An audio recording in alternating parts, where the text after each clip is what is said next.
வணக்கம் நண்பர்களே. அதாவது ஊழல் செய்த செந்தில் பாலாஜி அமைச்சராக தொடரலாமா வேண்டாமா என்ற ஒரு கேள்வி அமித்ஷா அவர்கள் கேள்வி எழுப்பியிருக்கிறாரு.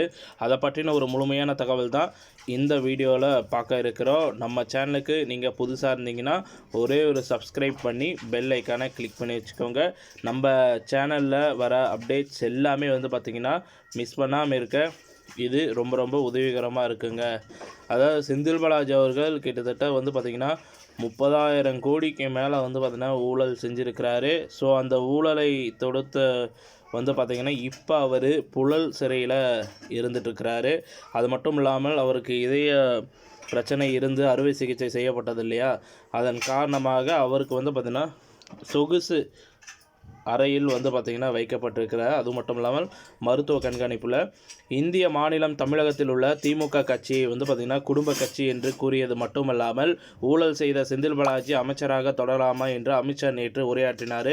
இந்த அண்ணாமலை நடைப்பயணம் தமிழக பாஜக தலைவர் அண்ணாமலை இந்திய பிரதமர் நரேந்திர மோடி ஆட்சியின் 9 ஆண்டுகால சாதனைகளை மக்களிடம் கொண்டு செல்லும் நோக்கில் 234 தொகுதிகளிலும் நடைப்பயணம் மேற்கொள்ள இருக்கிறார்.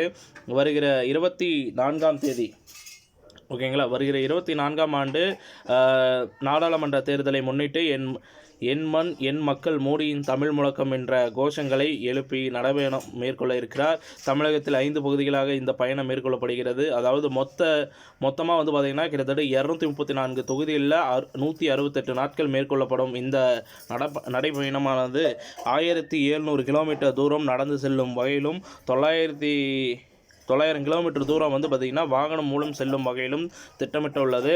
ஸோ இந்த நடைபயணத்தை மத்திய உள்துறை அமைச்சர் அமித்ஷா நேற்று தொடங்கி வைத்து உரையாற்றினார். திமுக குடும்ப அரசியல் அண்ணாமலையின் நடைபயணத்தை தொடங்கி வைத்து பேசிய அமித்ஷா அவர்கள் இந்தியாவில் 9 ஆண்டுகால பாஜகவின் ஆட்சியின் திட்டங்கள் வீடுகளுக்கு சென்றடைந்துள்ளது.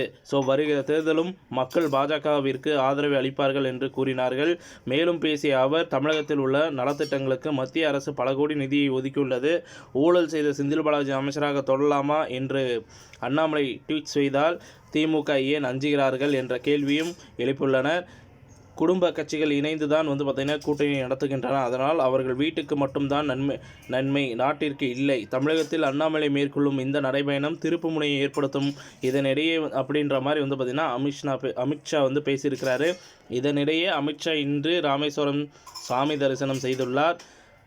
ஸோ இத்துடன் இந்த செய்தி தகவலானது முடிவடைகிறது. இந்த தகவல் பிடிச்சிருந்தால் லைக் பண்ணுங்கள், ஷேர் பண்ணுங்கள், மறக்காமல் நம்ம சேனலை சப்ஸ்கிரைப் பண்ணி பெல் ஐக்கானை கிளிக் பண்ணி வச்சுக்கோங்க.